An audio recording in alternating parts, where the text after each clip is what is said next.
about our charity donation tonight, that's where there's going to go. If you did come in later in the show, there is a donation jar at the foot of each reader to show your appreciation after a story if you're so moved. Please feel free to come up and drop some cash into the jar. Yeah? All right. Thanks so much for your attention. We're about to start our second half with the very talented Amy Banks. Please welcome Amy with My Short Skirt.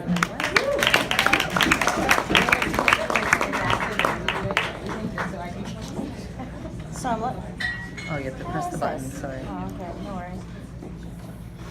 Well, we don't have like a stage manager PA on. So I'm looking at this cast and I'm pretty damn sure somebody might have to pinky wrestle me, but I'm pretty sure I'm the crone of the group here.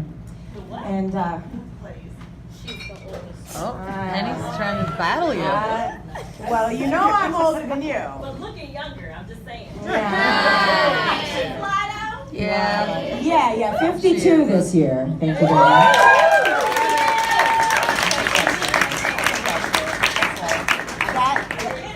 Oh, we're the same. Oh, we're the same age. I don't want to call Grace out, but we're the same age. When's the birthday? That's what matters. All right, yeah, when's your birthday?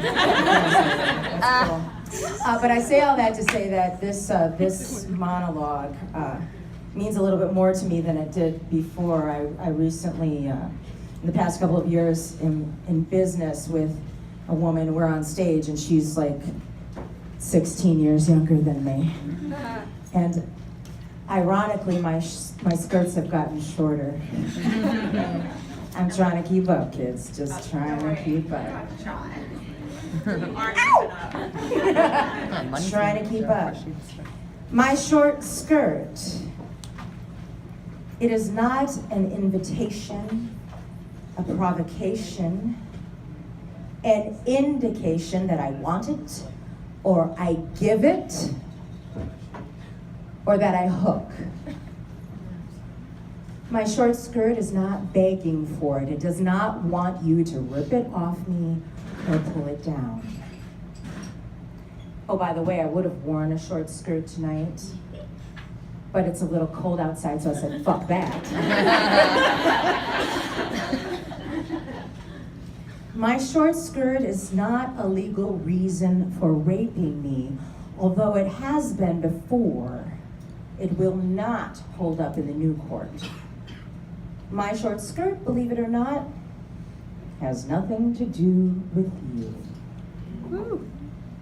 My short skirt is about discovering the power of my lower calves, about cool autumn air traveling up my inner thighs, about allowing everything I see to pass or feel to live inside. My short skirt is not proof that I am stupid or undecided or a malleable little girl. My short skirt is my defiance. I will not let you make me afraid. My short skirt is not showing off. This is who I am before you made me cover it or tone it down. Get used to it. My short skirt is happiness. I can feel myself on the ground. I am here.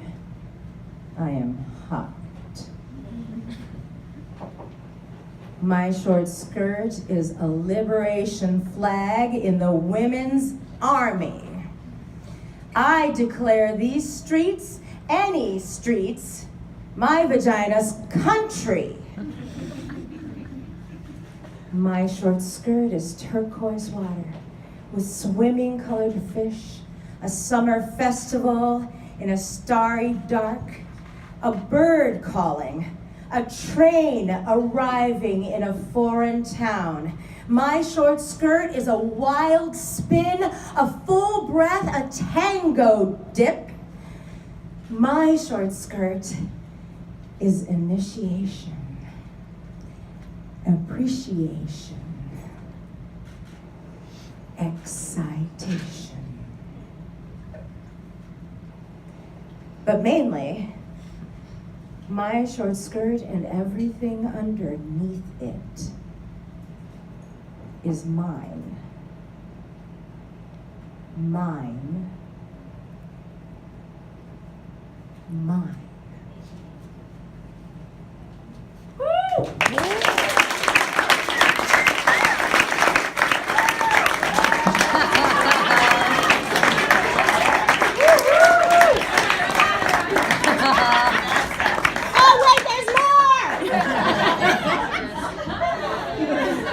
Not a bad approach, really.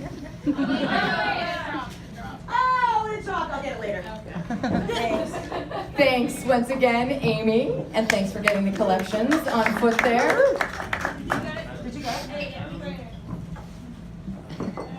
Oh. Got that dollar bill? All right. I'll wait. We'll wait. It's a worthwhile cause. We'll wait for those dollars to come See in. that Thank weird you. stripper thing going on right now? Yeah. There you go. All right. Okay. Ladies and gentlemen, please welcome our next reader, Lee, with My Vagina Was My Village.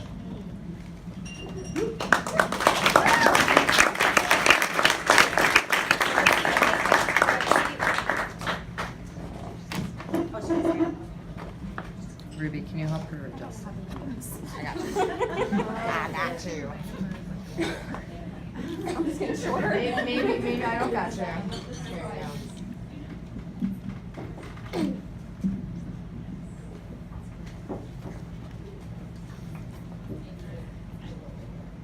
My vagina was green. Water-soft pink fields, cow mooing, sun resting, sweet boyfriend touching lightly with a soft piece of blonde straw. There's something between my legs. I did not know what it is. I don't know where it is. I do not touch. Not now. Not anymore. Not since. My vagina was chatty. Can't wait. So much saying words, talking. Can't quit trying. Can't quit saying, oh yes, oh yes. Not since I dreamed there's a dead animal sewn in down there with thick black fishing line, and the bad dead animal smell cannot be removed, and its throat is slit and it bleeds through all my summer dresses. My vagina singing all girl songs, all goat bell ringing songs, all wild autumn field songs, vagina songs, vagina home songs.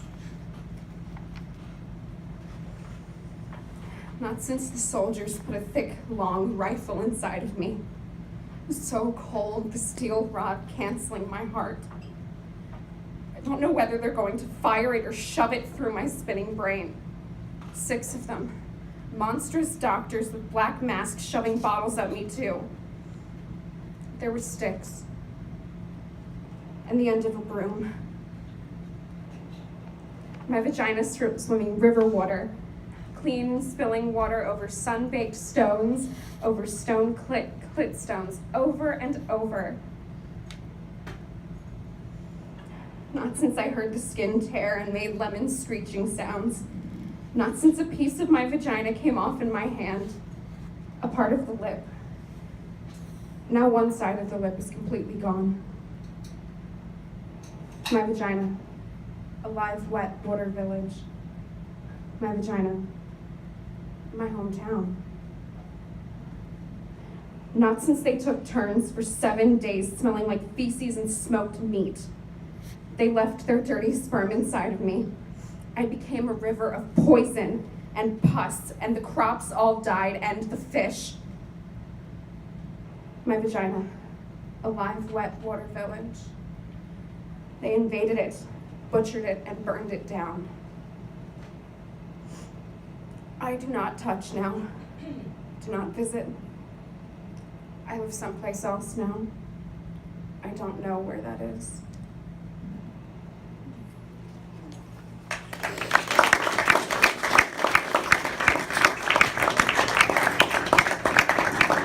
Thanks so much, Lee. with I Was There in the Room, please welcome Claire.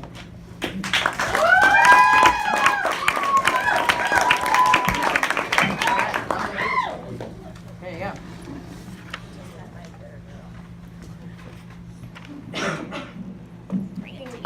Thank you. This one is for my birth workers who I know keep the duck lips to a minimum.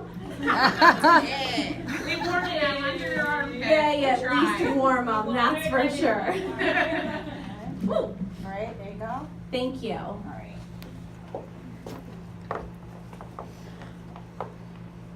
I was there when her vagina opened. We were all there, her mother, her husband and I, and the nurse from the Ukraine with her whole hand up there in her vagina, feeling and turning with her rubber glove as she talked casually to us like she was turning on a loaded faucet. I was there in the room when the contractions made her crawl on all fours, made unfamiliar moans leak out of her pores. And still, there after hours when she just screamed suddenly, wild with her arms striking at the electric air. I was there when her vagina changed from a shy, sexual hole to an archaeological tunnel, a sacred vessel, a Venetian canal, a deep well with a tiny, stuck child inside, just waiting to be rescued. I saw the colors of her vagina. They changed. Saw the bruised, broken blue, the blistering tomato red, the gray, pink, the dark. Saw the blood-like perspiration around the edges. Saw the yellow, white liquid, the shit, the clots, pushing out all the holes, pushing harder and harder. Saw through the hole the baby's head, just scratches of black hair. Saw it just there behind the bone, a hard, round memory. As the nurse from the Ukraine kept turning and turning her slippery hand, I was there when each of us, her mother and I, held a leg spreading her wide, pushing with all our strength against her pushing, and the husband sternly counting 1, 2, 3, telling her to focus harder. We looked into her then. We couldn't get our eyes out of that place. We forget the vagina. What else would explain our lack of awe, our lack of wonder? I was there when the doctor reached in with the Alice in Wonderland spoons, and there as her vagina became a wide operatic mouth, singing with all of its strength. First the little head, then the gray flopping arm, then the fast swimming body swimming quickly into our weeping arms. I was there later when I just turned and faced her vagina. I stood and let myself see her all spread, completely exposed, mutilated, swollen, torn, bleeding all over the doctor's hands, who was calmly sewing her there. I stood and her vagina suddenly became a wide, red, pulsing heart. The heart is capable of sacrifice. So is the vagina. The heart is able to forgive and repair. It can change its shape to let us in. It can expand to let us out. So can the vagina. It can ache for us and stretch for us, die for us, and bleed us into this difficult and wondrous world. I was there in the room, and I remember. Thank you.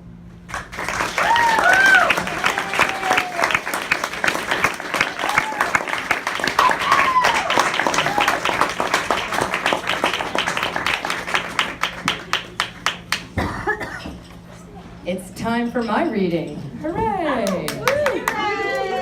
I don't know how to work seats though, so I'm just gonna state, oh, thanks, Amy! Welcome, Amy! The Vulva Club. I have always been obsessed with naming things. If I could name them, I could know them. If I could name them, I could tame them. They could be my friends. For example, I had a large collection of frogs when I was a little girl. Stuffed frogs, china frogs, plastic frogs, neon frogs, happy battery-operated frogs. Each one had a name. I took time to know them for a while before I named them. I sat them on my bed and would watch them. I would watch them in the daylight, wear them in my coat pocket, hold them in my sweaty little hands. I came to know them by their texture, their smell, their shape, their size, their sense of humor. Then they would get named, usually in a splendid naming ceremony. Surrounding them with their frog friends, I would dress them in ceremonial coats, put sparkles on them or gold stars, and stand them in front of the frog chapel and name them. First, I would whisper the coveted name into their ear. You are my froggy doodle mashing. I would make sure the frog accepted the name. Then I would say it out loud for the other excited frogs, some of whom were waiting for their own names. Froggy Doodle Mashy Pie. Then there would be singing. Usually the name repeated over and over again, joined by the other frogs. Froggy Doodle Mashy Pie. Froggy Doodle Mashy Pie. This would happen with dancing. I would line the froggies up and dance in and out of them, hopping like a frog and making general frog noises, always holding the newly christened frog in my hands or arms, depending on the size. It was an exhausting ceremony, but crucial. It would have been fine if it had been limited to frogs, but soon I needed to name everything. I named rugs and doors and chairs and stairs. Ben, for example, was my flashlight, named after my kindergarten teacher who was always in my business. I eventually named all of the parts of my body. My hands, Gladys. They seemed functional and basic, like a Gladys. I named my shoulders Shorty, strong and a little belligerent. My breasts were Betty. They weren't Veronica, but they weren't ugly either. Naming my down there was not so easy. It wasn't the same as naming my hands. That was complicated. Down there was alive, not so easy to pinpoint. It remained unnamed. And as unnamed, it was untamed, unknown. We had a babysitter around then, Sarah Stanley. She talked in this high-pitched voice that made me pee. When I was taking a bath one night, she told me to be sure to wash my itsy bitsy. I can't say that I liked this name. It took a while to even figure out what it was.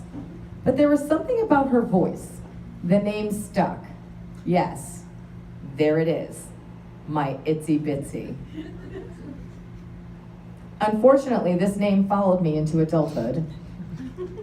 On our first night in bed, I informed the man I would later marry that itsy bitsy was a little shy but eager. And if he would be patient, she would surely reveal her mysteries. He was a bit freaked out. But as is his nature, he went along with it and later would actually call her by name. Is Itsy Bitsy there? Is she ready? I myself was never happy with her name, and so what happened later is not really surprising. One night, my husband and I were in the act. He called out to her, "Come here, my little Itsy Bitsy." And she did not respond. It was as if she suddenly wasn't there.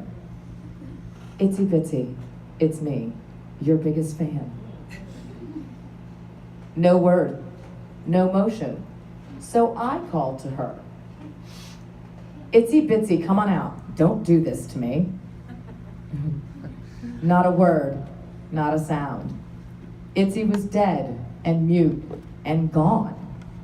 Itsy bitsy. For days she did not come, then weeks, then months. I became despondent. I reluctantly told my friend Teresa, who was spending all her time in this new women's group, I said, Itsy bitsy will not speak to me. Teresa, she won't return my calls. Who is Itsy bitsy? She said. My bitsy, I said. My Itsy. What are you talking about? She said, in a voice that suddenly sounded much deeper than mine. You mean your vulva, girl? Vulva, I said to Teresa. What exactly is that? It's the package, she said. It's the entire deal. Vulva. Vulva. I could feel something unlock. Itsy Bitsy was wrong. I knew this all along. I could not see Itsy Bitsy. I never knew who or what she was. And she did not sound like an opening or a lip. That night we named her, my husband Randy and I, just like the frogs. Dressed her in sparkles and sexy clothes, put her in front of the body chapel, lit candles. At first we whispered it. Vulva. Vulva. To see if she'd hear. Vulva. Vulva, are you there? There was a sweetness and definitely something stirred. Vulva. Vulva, are you real? And we sang the vulva song, which didn't involve croaking but kissing. And we danced the vulva dance, which didn't involve hopping but leaping. And all the other body parts were lined up, Betty and Gladys and Shorty. And they were definitely listening.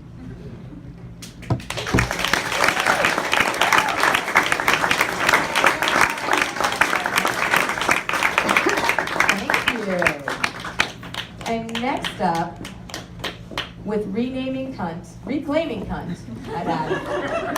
I think we renamed it a few times already. Reclaiming cunt, please welcome Sophie Roman. I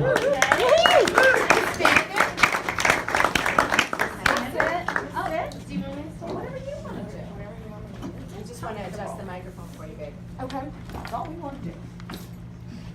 Is that good? Yeah. I call it cunt. I've reclaimed it cunt. I really like it. Cunt. Listen to it. Cunt. C, cavern, cackle, clits, cute. Come closed, see closed inside, then you, then then curvy and biting, shark skin, uniform, under, up, you, then cun, then snug letters fitting perfectly together, and nest, now, nice, always depth, always round in uppercase, cun, jagged, wicked, electrical pulse, then soft and warm, and cun,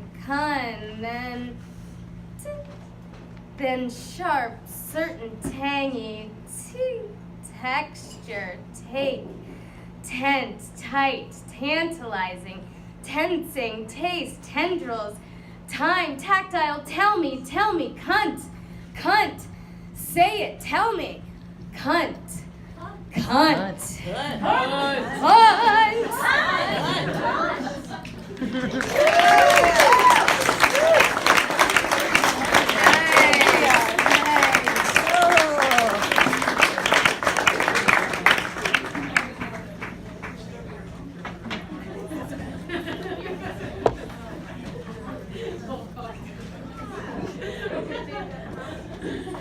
Thank you.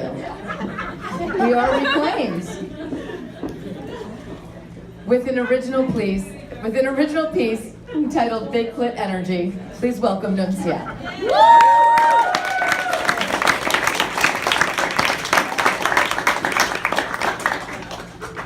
Wow, this light is quite bright, and that's my mouth. Yeah, I'm pretty loud, so I don't know. Well, actually, it's not that loud. Just to make sure the audience is on the same page, there was a meme that went viral last year. We're living in the era of memes. That's kind of weird. And the saying was big dick energy. Fuck that. Big clit energy. Let's make this a new term in 2019. I don't know about other women, but I would like to know who gave man, once again, the role representing courage and dominance. That's not ladylike, they say. Sorry for my lips. You've got some balls. Nah, baby. I've got a uterus that can create life. Big clit energy. I repeat, how about you've got some fucking breasts to pull that off? Never have ever needed male genitalia to get off. I'm not sorry to tell you, but we cannot have one without the other. You can try to rule us out with ignorant terms belittling the strength of the divine feminine, but please, in the name of cunt, do not forget that all human beings begin life in the womb as females. If no Y chromosomes is present, then the embryo continues as a female, hence why men, yes, pun intended, have nipples. You heard correct, I said big clit energy.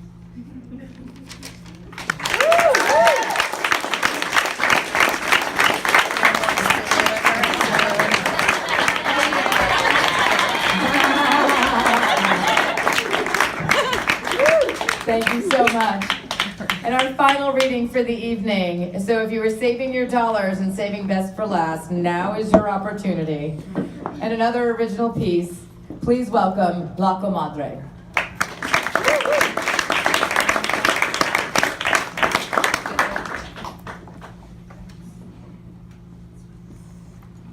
Okay, so I wore the mini skirt, so fuck that.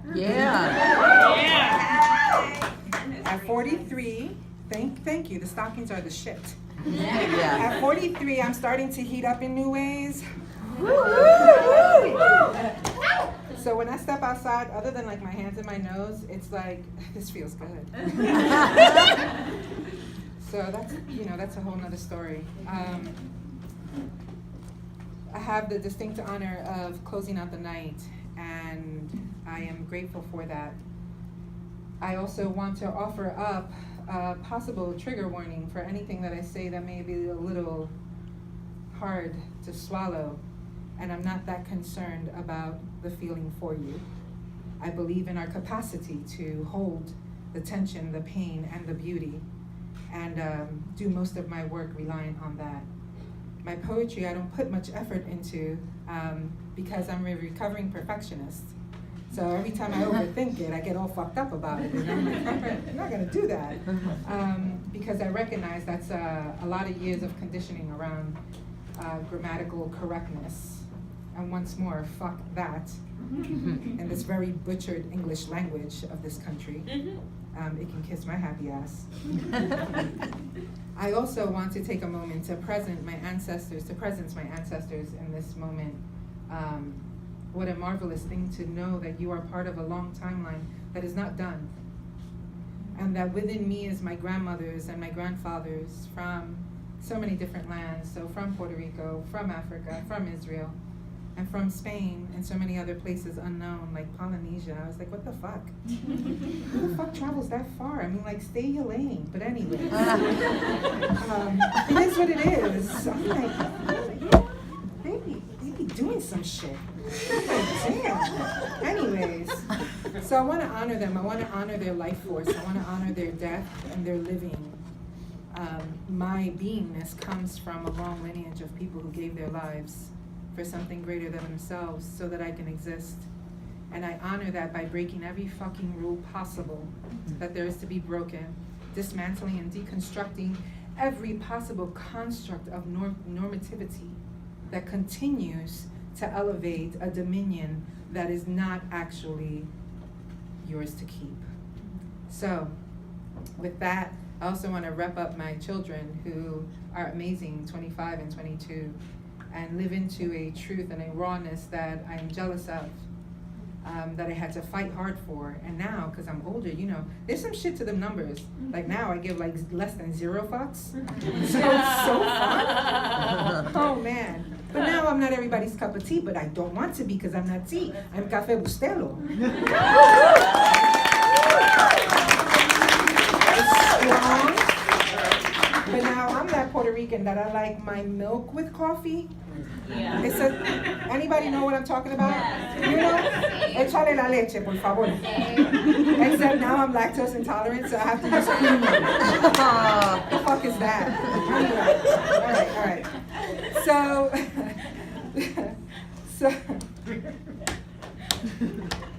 it's some shit that as you get older, like aging becomes the jokes. Because it's like some fucked up, like you're like, oh, I really don't care. Let's talk about this. Why am I sweating at night? What the fuck is that? What the fuck? The murder victim outline of sweat every morning. It's a nightmare. And I'm like really weird about being wet. Unless it's necessary. You know? I don't think it's an age thing for the hot thing because I Are you- boil up at night. So I'm kind of scared now as I get older. Oh damn, don't be Like, am I scared. gonna like burn my Cotton neck from blankets. Cotton blankets and frequent laundry. And a shower. It's just serious. Anyway, the piece I want to read, so I read a piece last year that I wrote, and it's about the intersectionality in which I inhabit. Being a Puerto Rican Jew, being woman identified, on top of that, living in a very fucking white, dominant community. My eye twitches, and at some point Xanax was my best friend. And I mean that sincerely, because cultural differences and ethnic differences are something that we must work through but don't always go together. And so for me, naming and presencing the intersections becomes a point of power. Not that I should contract or become any less, but that when I own it, I become more and who I am. And in the honor of that spirit of contraction and expansion, I wrote the poem that I wrote last year. So this year I was like, let me fucking tweak it. Except this fine ass guy this morning. Oh. Hey. Hey, listen. How's the girlfriend? So that was like, whatever, right? So he got me all fucked up because he got in my head. Yes. And then I wanted him to get into more, but that was impossible, you know? Anyway, so then I couldn't tweak it, and so I was like, let me start with something. Okay? So I'm gonna read you where I started, and then I'm gonna drop it, and then I'm gonna freestyle it. Are you okay with that? Yes. Do I have to hear more about the guy who got in your head later at some point? Baby, that could be a private conversation. You know, 'cause this is what I want to. Can I just say? I'm gonna say it any the fuck way. You could go ahead and be flirty, okay? You go ahead with your sexy ass self and enjoy the world as it is, but have mad respect and honor for the one you walk with, in a way that doesn't diminish the dignity and the integrity of the relationship. Watch your lines because energy is powerful. And that's something that I think we take for granted, especially in 2019. We're like, hey, then we be sucking up people's energy, then wondering why you got a migraine after. Fucking ass just was with somebody who got so much baggage, they can't even turn it into luggage. I'm gonna move on. I had a whole conversation with my mom about that today. Anyway, the piece is called "The Violence So Loud." I'm a priestess of liberation, an emerging Kohenet Goelet Amma, which is committed to the liberation of my people. I also slay words like a dominatrix, playing with them until they contort and can elevate truth. I want to share words written on my skin that tell of a story, a violence so loud, and a resilience you cannot comprehend. Our existence is resistance, a mantra my daughter repeated over and over and over until she's blue in the face as we work to decolonize and wash whiteness out from within. We seek to heal our communities. We tried it your way, data, stories, emotional trauma porn. Now we will name it and cut it from the root, machete style, that's radical.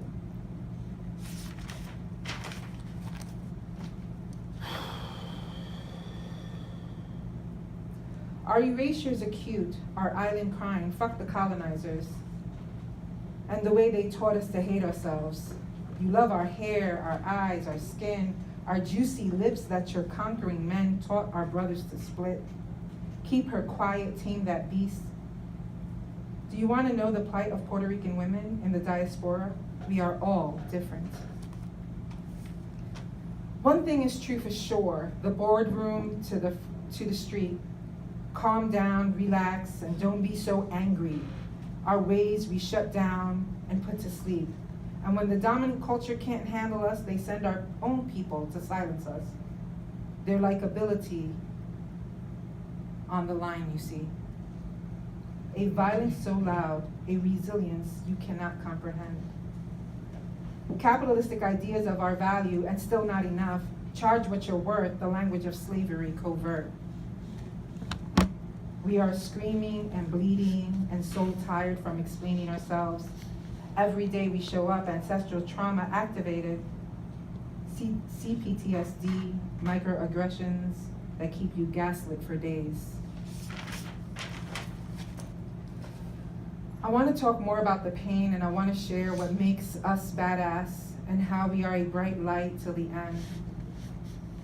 The harmonious movement of a blue-green ocean, the smell of a rainforest that so many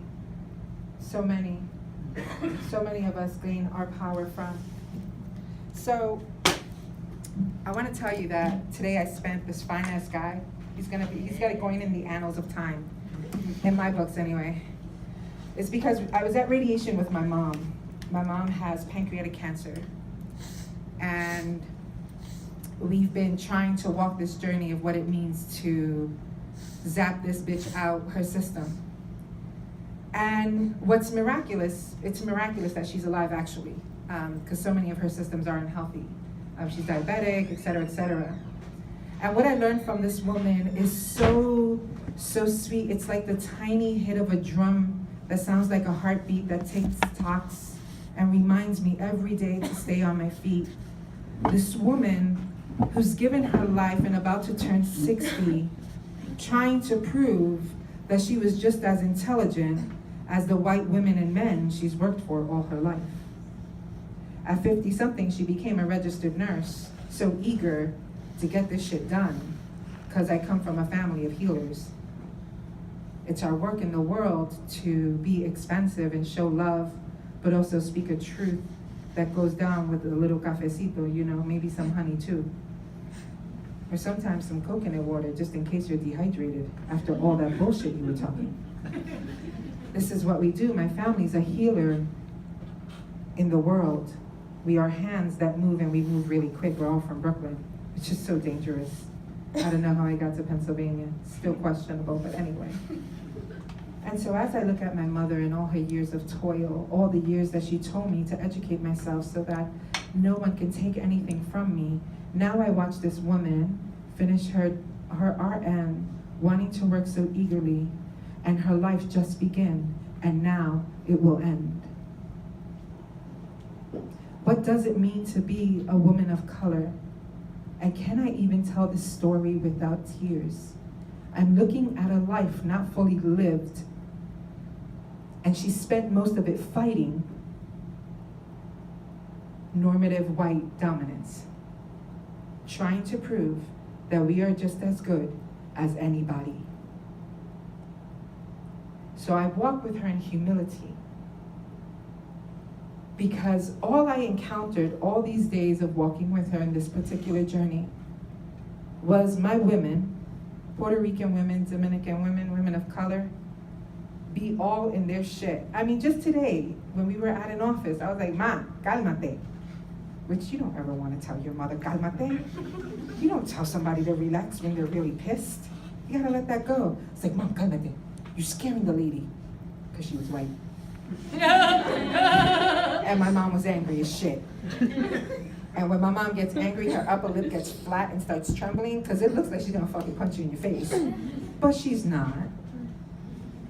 As I sat there with her and I watched her the advocate in her and the activist in her come forward, I knew that the portal of magic that I came through, that will soon leave the earth,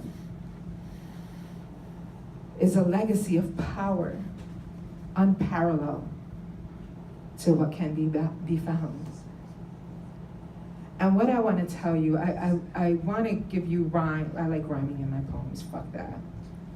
I love words. They are so magical and so imprisoning at the same time. They are so defining, and then at the same time, like when you mix them or you fuck them up, like the idea of a square and a circle, when they come together and they do shit, they become a squircle. Yeah. Like that shit's magic to me. And I'm watching this human being, this living, it's like living words of everything I know of what it means to identify as a woman. Fighting all the way down. That just reminds me that my fucking vagina, this precious magical portal, that if you plug into it, some amazing shit's gonna go down for me and you. Is this place of Genesis, is this place of beginning, a place where I learn to love the me that I am, as imperfect as it is, whether I have stretch marks or not. Whether after my son came through, he left a little bit more space or not.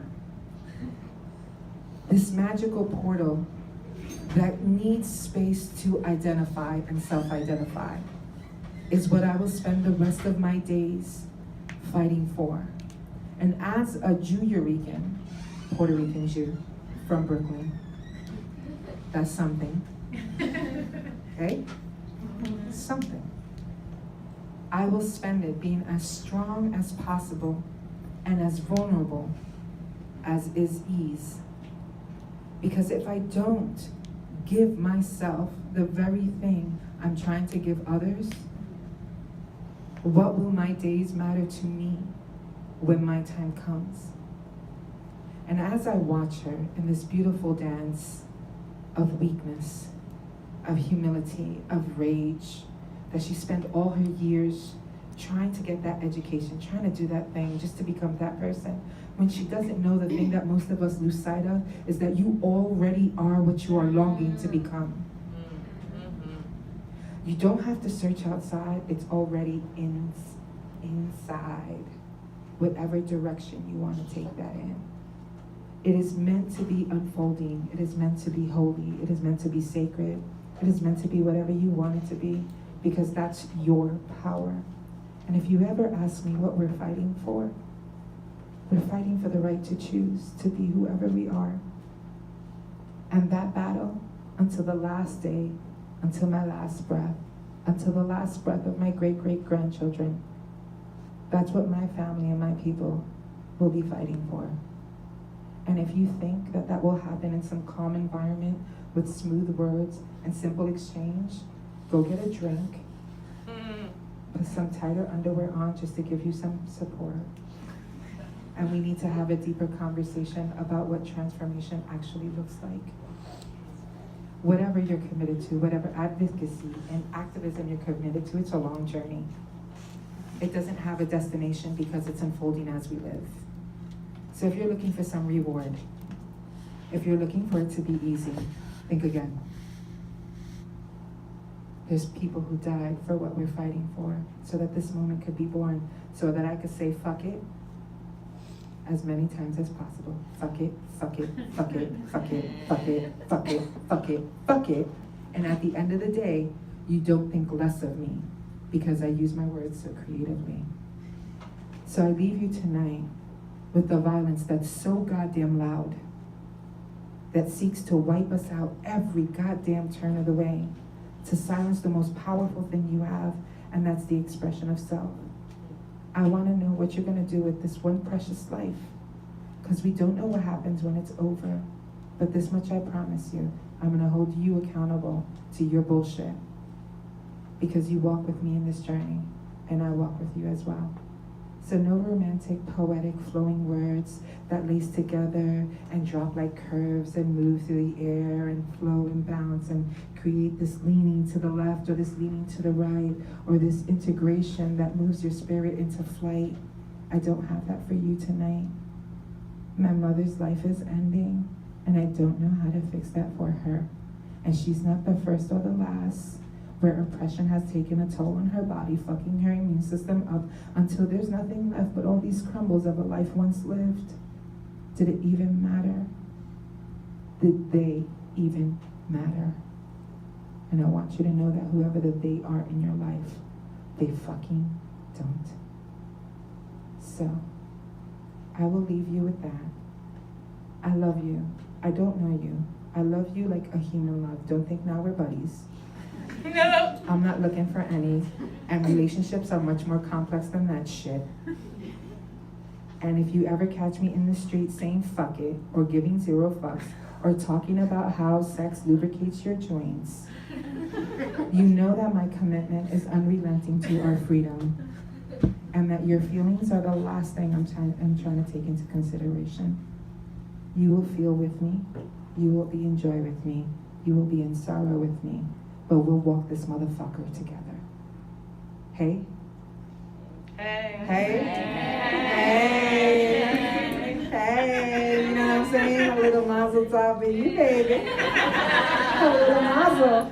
So listen, I don't know what you did with your money. My ass is broke lately. It's just some fucked up shit. Anyway, but let's talk about Milagros' house, because I'm gonna close this bitch out. Because this is how we do where I come from. We like, fuck it. What are the rules? 5 minutes? Who knows? Who cares?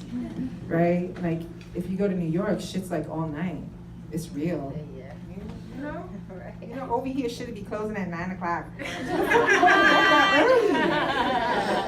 That's why the arthritis center's overloaded. Motherfuckers be shutting shit down so goddamn early, then your joints become like, eh. And it's cold. What the fuck is this cold anyway? Anyway, single moms doing what they need to do. Organizations committed to supporting that. If you've been a single mom, then you know. If you haven't been a single mom, trust me, you don't need to know in order to support it. If you're worth your weight in salt, show your ass up with your money, because unfortunately that green bitch does something to this world which makes it go round in some ways. I love other ideas of exchange and currency, but I feel like everything's capitalistic, and I think that needs to suck a dick.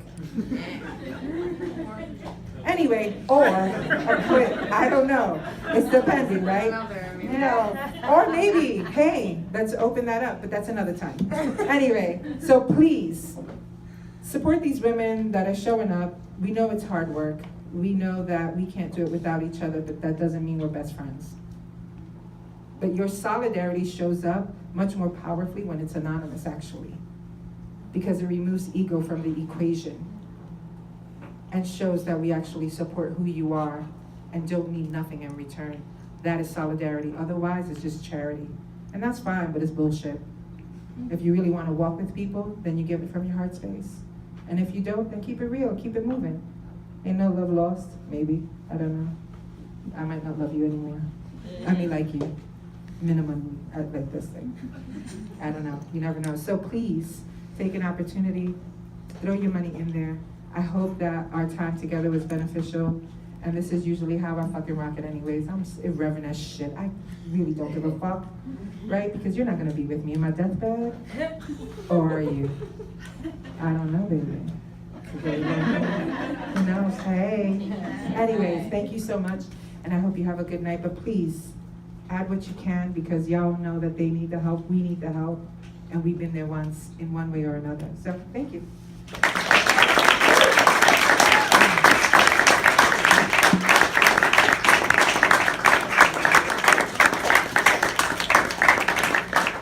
Thank you so much to all of you that came out tonight. Special thanks to Tellus 360 for giving us the space this evening. Thank you, David, taking care of us this evening. Take care of him. He's been your bartender. Michelle Johnson, for producing